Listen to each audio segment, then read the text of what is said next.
When Karen knocked on my door with a $5,000 zero-cent fine for illegal hunting, I just smiled. What she didn't know was that little piece of paper set off a chain of events that would leave the entire HOA in tears. They thought they controlled every inch of this neighborhood. But there's one thing they don't control: property law. And once I started digging into those so-called community trails they hike every morning, I uncovered a secret that could flip the whole game. If you've ever dreamed of teaching an HOA a lesson about private property rights, this story's for you. By the way, where are you watching from? Drop a comment. I'd love to see how strong our community really is. I never planned on becoming the neighborhood villain. 2 years ago, when I moved to Green Valley Estates, I was simply looking for peace and quiet. After 8 years in the military and another 5 working in cramped tech offices in Seattle, I craved space. Lots of it. My name's Mason Holloway, 38 years old, and I work remotely as a software engineer for a cybersecurity firm. The job pays well, gives me flexibility, and most importantly, allowed me to escape the city for this quiet suburb nestled against beautiful woodland in western Washington. Green Valley Estates seemed perfect on paper. Modern homes on spacious lots, backed by miles of forest, and just remote enough to feel peaceful without being isolated. The HOA fees were steep, $450 quarterly, but the listing agent assured me it was worth it for the immaculately maintained community spaces and award-winning landscaping. What she conveniently failed to mention was that the Green Valley Estates Association was run by Evelyn Richardson, quite possibly the most controlling 38-year-old to ever wield a rule book. I first met Evelyn during my second week in the neighborhood, when she appeared at my door with a welcome basket that contained more HOA bylaws than actual welcome gifts. "We're so delighted to have new blood in Green Valley," she said, with a smile that didn't quite reach her eyes. "I'm sure you'll love our community once you understand how we operate." That should have been my first warning. Evelyn, with her perfect bob haircut and designer casual wear, was a senior manager at a prestigious law firm and had been the HOA president for 5 years running. Unopposed elections, I would later learn, because no one dared challenge her. The first few months, I kept to myself. I paid my dues on time, maintained my lawn according to regulation, and avoided the monthly HOA meetings that, from what I gathered from my neighbor Sarah Johnson, were more like Evelyn's personal court sessions than actual community discussions. Sarah was one of the few genuinely friendly faces in the neighborhood. A 35-year-old elementary school teacher who lived 2 doors down and occasionally brought over homemade cookies just to be nice. "Don't let Evelyn get to you," she'd advised me early on. "She means well, sometimes. She just believes her way is the only way." I might have continued flying under Evelyn's radar indefinitely if it weren't for my weekend hobby. Growing up in rural Montana, I'd been taught to hunt by my grandfather since I was old enough to hold a rifle. It wasn't just recreation, it was tradition, a connection to a simpler way of life, and honestly, I enjoyed the quiet focus it required. One weekend in October, I discovered a large tract of wooded land adjoining our community, about 80 acres of pristine forest with a stream running through it. I spent a Saturday exploring it, and it looked perfect for deer hunting season, which was approaching. Curious about ownership, I did some research at the county records office. The land belonged to an 83-year-old man named Frank Williams, who had moved to Florida years ago, but still maintained ownership. I managed to find his contact information and sent him an email, explaining that I was interested in hunting on his property and would respect the land. To my surprise, he replied the next day. "Son, I've owned that land for 50 years, he wrote. "My family used to farm the clearings. Haven't been back there in almost a decade since my arthritis got bad. If you want to hunt there, you have my permission. Just be respectful and send me a picture if you get a nice buck." What I didn't realize at the time was that for years, Evelyn and several other HOA members had been using Frank's land for their morning hiking routine. They'd created unofficial trails, placed little benches at scenic spots, and even installed bird feeders, all without the actual owner's knowledge or permission. They had essentially claimed the land as their own private nature reserve, despite having no legal right to it. This detail would become important very soon.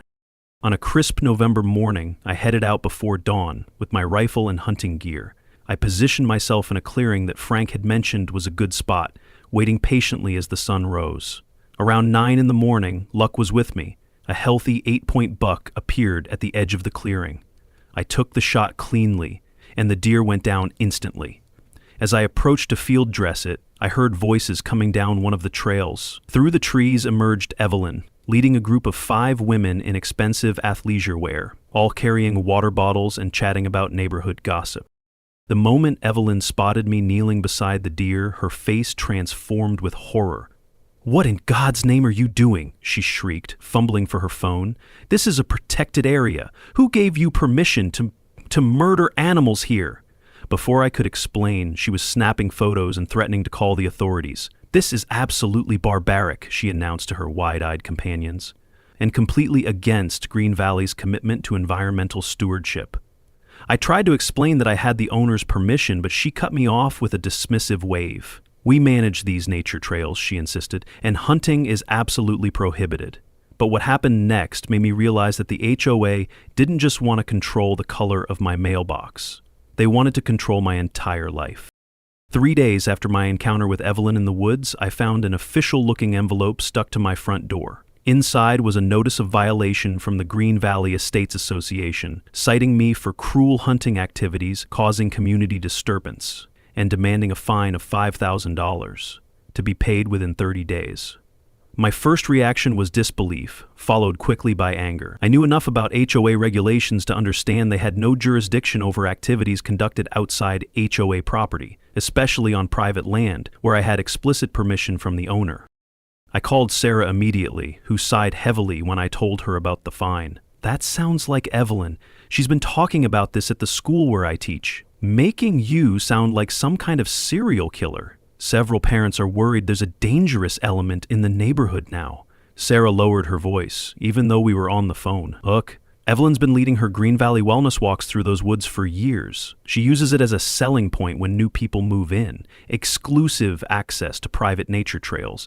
I don't think she's ever bothered to check who actually owns the land." The next HOA meeting was scheduled for the following evening, and I decided to attend and challenge the fine. When I arrived at the community center, the small meeting room was unusually full. Evelyn sat at the head of the table, flanked by Marcus Bennett, the 42-year-old vice president who worked for the local government and functioned primarily as Evelyn's yes man. Richard Cooper, the 55-year-old HOA treasurer, sat to her right, looking uncomfortable. I recognized several other neighbors, including Jessica Parker, a 40-year-old woman known for reporting even the most minor HOA violations with zealous enthusiasm. "Ah, Mr. Holloway has decided to join us," Evelyn announced as I took a seat near the back. "Perhaps you'd like to explain to the community why you feel it's appropriate to engage in violent activities in our neighborhood nature preserve?" The way she framed the question made it clear this was a public shaming, not a discussion. I stood up, holding a folder of documentation I'd prepared. "I'd be happy to clarify a few things," I said calmly. "First, I was hunting legally with a valid permit on private property with the owner's explicit written permission. Second, the land in question is not HOA property, nor is it a neighborhood nature preserve. It's privately owned by a man named Frank Williams who lives in Florida." I placed copies of my hunting license and Frank's email on the table. Furthermore, the HOA has no jurisdiction to issue fines for activities conducted outside HOA boundaries. I've reviewed our bylaws thoroughly, and there's nothing that gives the association this authority. The room grew uncomfortably quiet. Richard Cooper picked up the documents, studying them with a frown. "He seems to have a point about jurisdiction, Evelyn," he said cautiously. "If this occurred outside our property lines..." Evelyn cut him off sharply. "That's where you're mistaken, Mason. Those trails have been part of our community resources for over a decade. We've maintained them, improved them, and our residents have enjoyed them as part of their Green Valley experience. Whether some absentee owner is technically on a deed is irrelevant after so many years of established use." Marcus nodded vigorously in agreement, adding, "Plus, the presence of firearms so close to our homes represents a serious safety concern for all residents, especially children." The debate grew heated, with several residents voicing concerns about safety and property values, clearly parroting talking points they'd heard from Evelyn before the meeting. Jessica Parker stood up and dramatically declared, "I moved here because it was peaceful and safe. Now I'm afraid to let my children play in our yard knowing there are armed men prowling the woods." I tried to interject that hunting season was limited and that I always followed strict safety protocols, but the narrative had already been established. Eventually, Evelyn called Officer Mike Davis, a 45-year-old local police officer who happened to live in the community. When he arrived, he reviewed my hunting license and confirmed that I had been acting within the law. As far as hunting regulations go, he's in compliance, Officer Davis explained, and if he has permission from the landowner, there's no trespassing issue. This would be a civil matter between the HOA and the property owner. This should have ended the discussion, but Evelyn was undeterred. This isn't about legality, Mike. It's about community standards and the safety of our residents, she insisted. The HOA board has the authority to enforce those standards, and the fine stands. As the meeting concluded, Evelyn fixed me with a steely gaze. You have 30 days to pay the fine, Mr. Holloway. If you refuse, we'll be forced to place a lien on your property and pursue legal action. I stood my ground. I won't be paying a fine that has no legal basis, I replied, and I suggest the board consult with an actual real estate attorney before making threats. On my way out, I noticed a brochure on the information table titled Green Valley Trails Map. I picked it up and was shocked to see Frank's entire property clearly marked as Green Valley Nature Trails, with no mention that it was private land. That night, I called Frank Williams again to update him on the situation. He sounded tired and frustrated. I had no idea they were using my land like that, he said. I've never given anyone permission to build trails or install benches. The property taxes keep going up, and I've been thinking about selling anyway. My medical bills are piling up, and I could use the cash. A thought began to form in my mind. Frank, I asked casually, if you're serious about selling, I might be interested in buying. What price would you consider? As we discussed the details, I realized I might have found the perfect way to turn the tables on Evelyn and her HOA. That night, as I researched property ownership laws, I discovered something that made me gasp. The HOA wasn't just using the land without permission. They were actively planning to transform it into an Evelyn Richardson nature park without any consent from the actual owner. The discovery of the park plans changed everything. While digging through public records, I found permit applications filed by the HOA for preliminary development of a community nature park on Frank's land. They'd submitted environmental surveys, applied for grants, and even held fundraisers, all for a project on land they didn't own. Attached to the applications were architects' renderings showing walking paths, picnic areas, and at the entrance, a stone sign declaring Evelyn Richardson Nature Park, a Green Valley legacy. The audacity was breathtaking. The next morning, I contacted Amanda Lewis, a 40-year-old real estate attorney recommended by a colleague. She reviewed the documents I'd collected and raised her eyebrows. This is unusual, she said diplomatically. The HOA has essentially attempted to claim adverse possession of the land, but they haven't met the requirements. In Washington state, they would need to have used the land openly, notoriously, and without permission for at least 10 years, and they would need to pay the property taxes, which clearly Mr. Williams has been handling.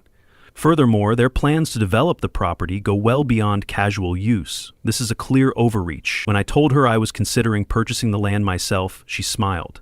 That would certainly be an interesting solution. Let me help you make sure everything is above board. Over the next few days, a strange campaign began in the neighborhood. My garbage cans would mysteriously remain at the curb after collection. Anonymous notes appeared on my windshield warning me that animal killers aren't welcome in Green Valley. Several neighbors who had previously been friendly suddenly became distant. Sarah told me she'd overheard Evelyn at a school function warning parents to keep their children away from that dangerous man on Maple Street. The message was clear: conform or be ostracized. While this social pressure campaign unfolded, I was quietly working with Frank Williams and Amanda Lewis to negotiate the purchase of the 80 acres. Frank initially asked for $800,000, but given his eagerness to sell and the property's remote location, we eventually settled on $750,000. It was a steep price, nearly my entire savings and a chunk of an inheritance from my grandparents, but I considered it an investment in both real estate and peace of mind. Amanda expedited the paperwork and we scheduled the closing for the following week. During this time, I received 3 more notices from the HOA. One for improper garbage can storage, another for unauthorized vehicle parking, my own truck, in my own driveway because I'd left it there for more than 24 hours while on a business trip, and a third reminder about the hunting violation fine, now with added late fees. I filed each one away, following Amanda's advice to document everything but not engage until we'd completed the land purchase. Sarah continued to be my eyes and ears in the community. Evelyn's holding private meetings with certain homeowners, she reported one evening. They're planning some big announcement about a new community project. There's a fundraising event next month. Very exclusive, minimum donation of $1,000. She's been particularly friendly with Daniel Thompson from the city council. I think she's securing permits or approvals for something. Daniel Thompson was a 50-year-old local politician known for supporting development projects, and his connection to Evelyn raised further concerns about what they were planning for Frank's land. I also noticed Trevor Adams, Evelyn's 39-year-old husband and an architectural consultant, surveying the property with measuring equipment one afternoon. When he spotted me watching from the edge of the woods, he quickly packed up and left without acknowledging me. His company, Green Vision Consulting, was listed on the park development applications as the primary design firm for the project. Everything pointed to a well-orchestrated plan to essentially appropriate Frank's land for the HOA's purposes, and specifically for Evelyn's ego-driven vanity project. By the end of the week, I received another visit from Evelyn and Marcus. This time they brought a formal notice of intent to sue if I didn't pay the accumulated fines, now totaling $5,700 with late fees.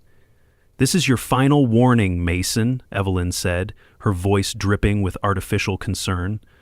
"We don't want to take legal action, but the community's standards must be upheld." Marcus stood behind her, arms crossed, trying to look intimidating, but mainly succeeding at looking uncomfortable. "The board has unanimously approved pursuing legal remedies if you continue to refuse cooperation," he added.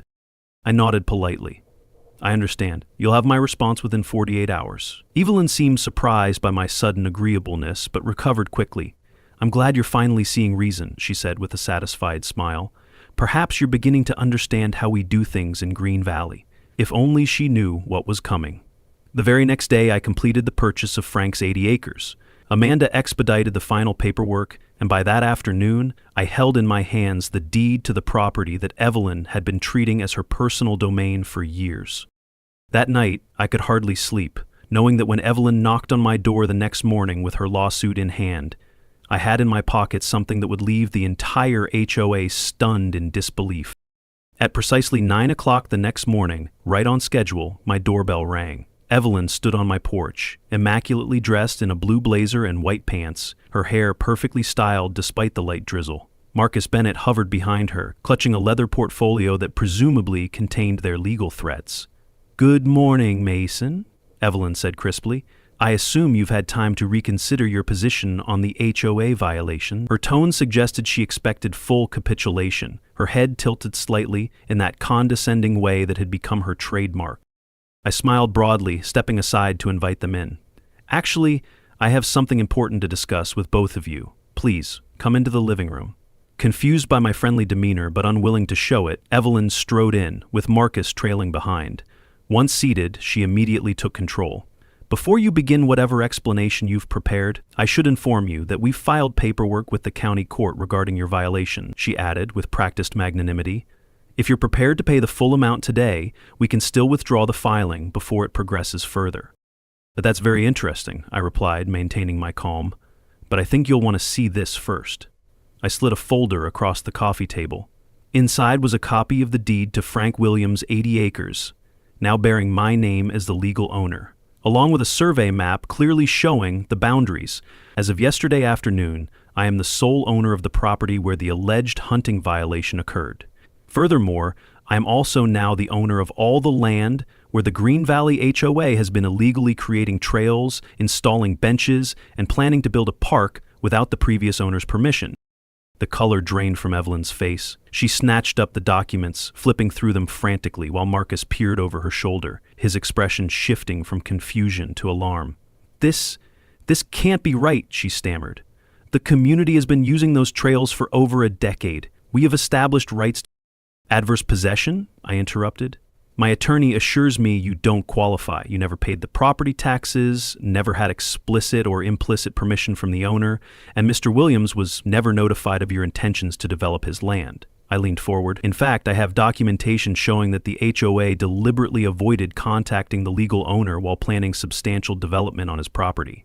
That raises serious legal questions about fraud and misrepresentation, especially considering the fundraising you've done for this project." Marcus began to look physically ill, tugging at his collar. "Evelyn, perhaps we should consult with legal counsel before—" She silenced him with a glare.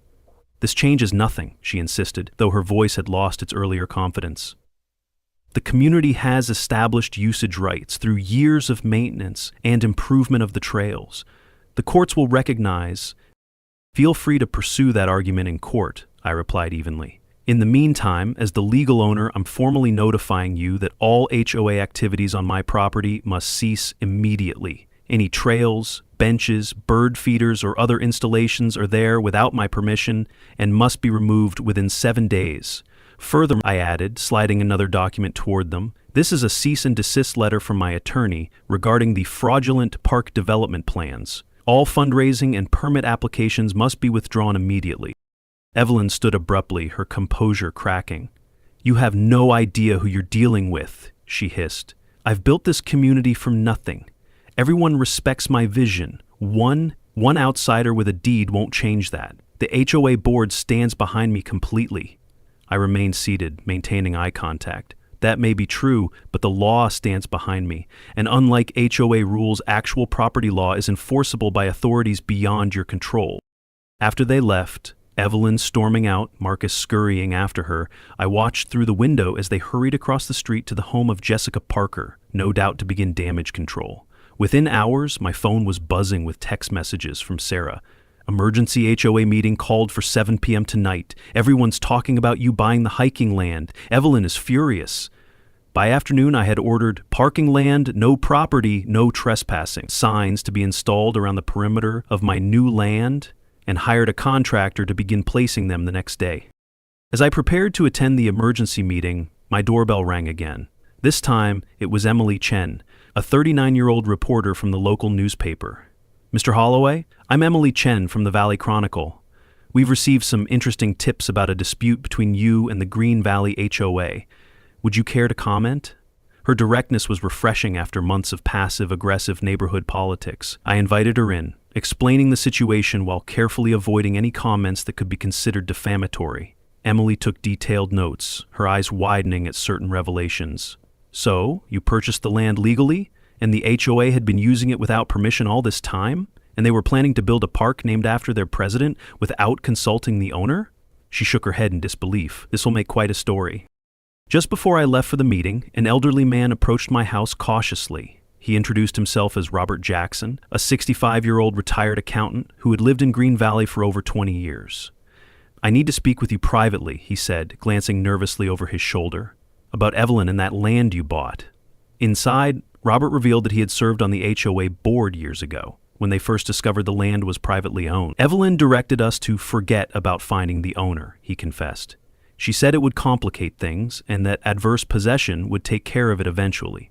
I resigned from the board over it, told her it wasn't ethical, but she's been running things her way ever since. Robert also hinted at financial irregularities in how the HOA had been handling funds for the proposed park. They've been collecting special assessments for 3 years for the Trail Improvement Fund, substantial amounts, but the financial reports don't fully account for all the money. When I asked questions at a meeting last year, I was told the detailed accounting was confidential due to ongoing negotiations. This new information was a bombshell. What Robert was describing went beyond HOA overreach. It suggested potential financial misconduct. As I thanked him for coming forward, he gripped my arm anxiously. Be careful, Evelyn doesn't lose gracefully. She and her husband have a lot of connections in this town. The revelations from Robert didn't just give me a stronger legal position, they provided me with a weapon that could potentially end Evelyn's reign over Green Valley Estates for good. The emergency HOA meeting that evening was exactly the circus I expected. The community center was packed with residents, many of whom I'd barely exchanged words with in the 2 years I'd lived there. Evelyn stood at the front, her composure restored, though a tightness around her eyes betrayed her anger. We've called this special meeting to address a situation that affects our entire community, she began. Mr. Holloway has purchased the land adjacent to our neighborhood, land that has served as our nature trails for over a decade. He is now threatening to cut off access and destroy years of community improvement work. Murmurs rippled through the crowd as Evelyn continued her carefully crafted narrative, painting me as an outsider who didn't understand community values, a selfish individual, putting personal interests above the collective good. Marcus stood beside her, nodding earnestly at every point. When she finished her speech, she turned the floor over to Trevor Adams, her husband, who unveiled glossy renderings of the proposed Evelyn Richardson Nature Park, complete with walking paths, a playground, and a small amphitheater for community events.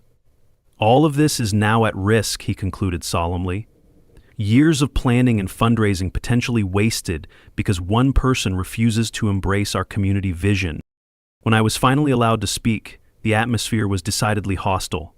I appreciate everyone's concern, I began, keeping my voice level, but there are some facts you should be aware of. First, this land has always been private property. The previous owner was never contacted by the HOA before trails were built or benches installed. Second, the park plans unveiled tonight were developed without any legal right to the property. And third, most importantly, the fundraising done for this project was conducted under false pretenses, since the HOA never had any legal claim to the land.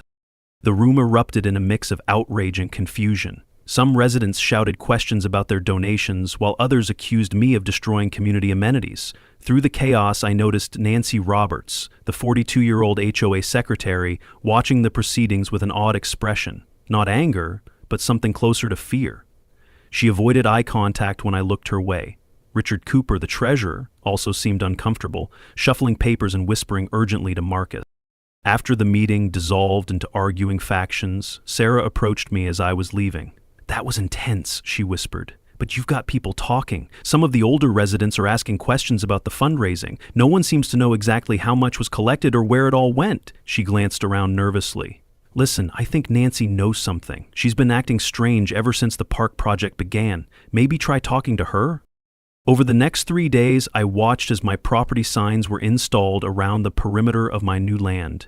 By the second day, half of them had been removed or vandalized, exactly as I'd anticipated. I'd installed trail cameras at key points, which captured clear images of Marcus Bennett and several other HOA members trespassing to remove the signs in the middle of the night. These images would prove useful later, but for now, I was more interested in the financial angle Robert had hinted at. Working with Amanda Lewis, I filed public records requests for all HOA financial documents related to the Nature Park project. While waiting for those to be processed, I reached out to Nancy Roberts under the pretext of discussing the sign vandalism. She initially refused to meet, clearly frightened, but eventually agreed to talk at a coffee shop 2 towns over, where she felt safe from prying eyes. "They whisper, 'I can't be seen with you,'" she whispered when we finally met. "Evelyn has eyes everywhere." Nancy's revelation was exactly what I needed. As HOA secretary, she had access to all the financial records, including the special Nature Park Development Fund that had collected over $75,000 from residents over the past 3 years. The money goes into the fund, but then large chunks are transferred to a consulting company called Green Vision Consulting for preliminary design work and environmental assessments, she explained. The company submits invoices with vague descriptions and receives payment immediately, approved solely by Evelyn, bypassing the normal board approval process for large expenditures. "And who owns Green Vision Consulting?" I asked, though I already suspected the answer. Nancy confirmed it. "Trevor Adams, Evelyn's husband. And there's another partner, Patricia Bennett, Marcus's sister. It's all kept very quiet. The contracts were awarded without competitive bidding, justified as specialized services exempt from the normal procurement policy." Nancy slid a flash drive across the table. "I've been making copies of everything. I wanted to speak up, but Evelyn made it clear my job at the school district could be at risk if I caused problems. Her law firm represents the district, and she's friends with the superintendent." Armed with this evidence, I contacted Detective Alex Morgan, a 40-year-old investigator with the county sheriff's office who specialized in financial crimes. After reviewing the documents, he agreed there were sufficient grounds for a preliminary investigation into potential embezzlement and misappropriation of funds. "This isn't just an HOA dispute anymore," he explained. "If they've been soliciting donations for a project on land they knew they didn't own, and then diverting those funds to a company owned by the board president's family, that crosses several legal lines." While the investigation began quietly, Evelyn escalated her campaign against me. A small group of protesters appeared outside my house one morning, carrying signs reading, "Save our trails," and "Community over selfishness." Local social media groups filled with posts questioning my character and intentions. More disturbingly, Sarah called to warn me that she'd been approached by the school principal, who expressed concerns about her friendship with the controversial new resident and hinted that her upcoming contract renewal might be affected. Emily Chen's article about the dispute appeared in the Valley Chronicle. presenting a relatively balanced view of the situation, but raising pointed questions about the park fundraising and the HOA's authority. The day after it was published, I received a certified letter from the HOA's attorney, threatening to sue me for defamation and demanding $100,000 in damages for harming the reputation of the Green Valley Estates Association and its officer. The letter specifically mentioned the financial allegations, claiming they were malicious fabrications intended to distract from Holloway's own violations. That evening, I received an unexpected call from Detective Morgan.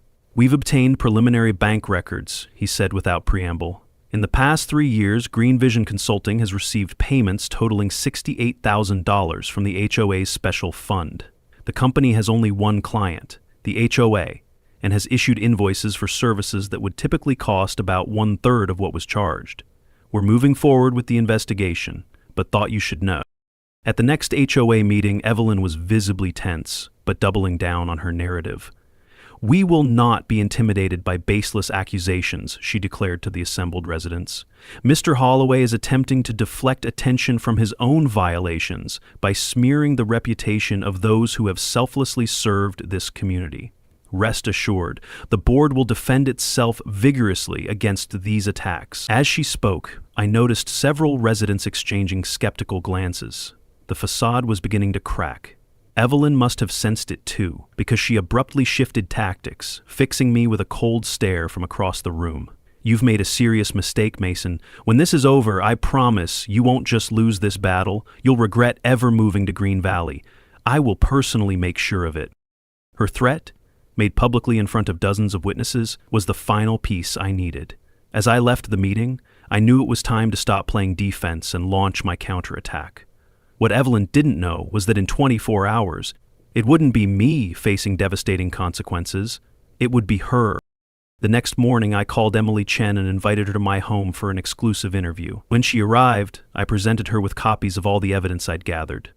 The financial records showing payments to Green Vision Consulting, the incorporation documents for the company showing its ownership by Trevor Adams and Patricia Bennett, the fundraising materials that misrepresented the HOA's right to develop the land, and statements from both Frank Williams and Robert Jackson confirming the HOA had deliberately avoided contacting the legal owner. I also included the audio recording of Evelyn's threat from the previous night's meeting, along with witness statements from residents who had heard it. "This is extensive," Emily said, eyes widening as she reviewed the documents. "And you're saying Detective Morgan is already investigating?" I nodded. "He's been very professional, treating this as a potential financial crimes case rather than a neighborhood dispute. I believe he's interviewing other board members today." Emily's article would appear in the next day's paper, but she promised to publish an online preview that evening. Perfect timing for the special HOA meeting Evelyn had called to discuss legal strategies against defamatory statements. While Emily worked on her story, I implemented the next phase of my plan. With Amanda's help, I drafted a formal letter to every Green Valley resident, providing documentation of the financial irregularities and explaining exactly how their donations had been misused. I included copies of the trail camera photos showing HOA board members vandalizing my property signs, along with a detailed accounting of how much had been collected for the park fund versus how much had been paid to Green Vision Consulting. The letter concluded with a proposal. I would establish a legitimate community trail on a portion of my land, properly maintained and insured, if the current HOA leadership resigned and new transparent financial controls were implemented. By late afternoon, news had spread that Detective Morgan had been seen at the homes of Richard Cooper and Nancy Roberts, presumably taking official statements. Several residents reported receiving calls from Evelyn urging them to attend the evening's meeting to show solidarity against baseless attacks on our community. But her support was crumbling rapidly. John Peterson, a 70-year-old retired banker who had donated $5,000 to the park fund, was calling other residents, expressing his outrage at how the money had been handled. Cynthia Miller, one of Evelyn's former allies on the HOA board, publicly announced she was requesting a full audit of all association funds. The special meeting that evening was unlike any other in Green Valley's history. The community center was packed beyond capacity, with residents spilling out into the parking lot. Evelyn arrived with Trevor and Marcus, all three looking tense but determined.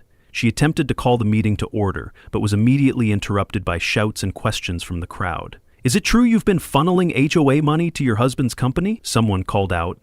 "Why didn't you tell us the land wasn't ours to develop?" demanded another. In all caps. Evelyn tried to regain control, her voice rising above the din. "These are all malicious fabrications. Mason Holloway is attempting to manipulate this community for his own purposes. Yes, Green Vision Consulting has provided services to the HOA, all properly documented and approved by the board. The fact that Trevor happens to be a principal in the company doesn't change the quality of work provided." This only prompted more questions and objections. "But you didn't disclose the conflict of interest," shouted Richard Cooper, surprising everyone by breaking ranks. "I signed off on those payments because you assured me everything was above board." As the meeting descended into chaos, District Attorney William Hayes unexpectedly arrived, accompanied by Detective Morgan. They stood quietly at the back of the room, observing. Their presence did not go unnoticed by Evelyn, whose composure finally cracked. "This is ridiculous," she shouted, slamming her hand on the podium. "Everything I've done has been for this community. If I've bent a few procedural rules, it was only to ensure our beautiful park would become a reality. Would you rather have some gun-toting outsider control our access to nature?" Her outburst silenced the room momentarily, but then Nancy Roberts stood up from her seat in the corner. "That's not true, Evelyn, and you know it," she said, her voice trembling but determined. "You deliberately concealed information about the land ownership. You pressured the board to approve payments to Trevor's company without proper review. You threatened my job when I questioned the invoices. This wasn't about the community. It was about building a monument to yourself with other people's money." The meeting erupted again, with multiple residents demanding Evelyn's resignation. Marcus attempted to defend her, but his heart wasn't in it. Trevor remained silent, his face pale as he watched his wife's carefully constructed empire crumbling. District Attorney Hayes approached the podium and gently but firmly asked Evelyn to step aside. "In light of the ongoing investigation," he announced to the room, "I would suggest the association consider temporary leadership until this matter is resolved." Evelyn refused to surrender gracefully. "I will not be stepping down," she declared, glaring defiantly at the crowd. "These accusations are defamatory, and anyone repeating them will be named in our lawsuit. This community needs strong leadership, now more than ever, and I will not abandon my responsibilities because of one disgruntled resident's vendetta."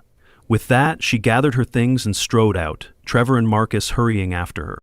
As the residents dispersed, many approached me with questions, apologies, and expressions of support. Sarah, who had been documenting the meeting with her phone, gave me a thumbs up from across the room. Emily Chen, who had slipped in during the commotion, was busily interviewing residents for her follow-up story. District Attorney Hayes and Detective Morgan asked if I could come to the sheriff's office the next morning to provide an official statement. "This has moved beyond an HOA dispute," Hayes explained quietly. "The evidence suggests potential wire fraud, misappropriation of funds, and abuse of position.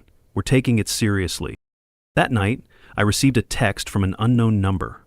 "Storage unit at Valley Self-Storage, Unit 23, getting emptied tonight, documents being moved, thought you should know."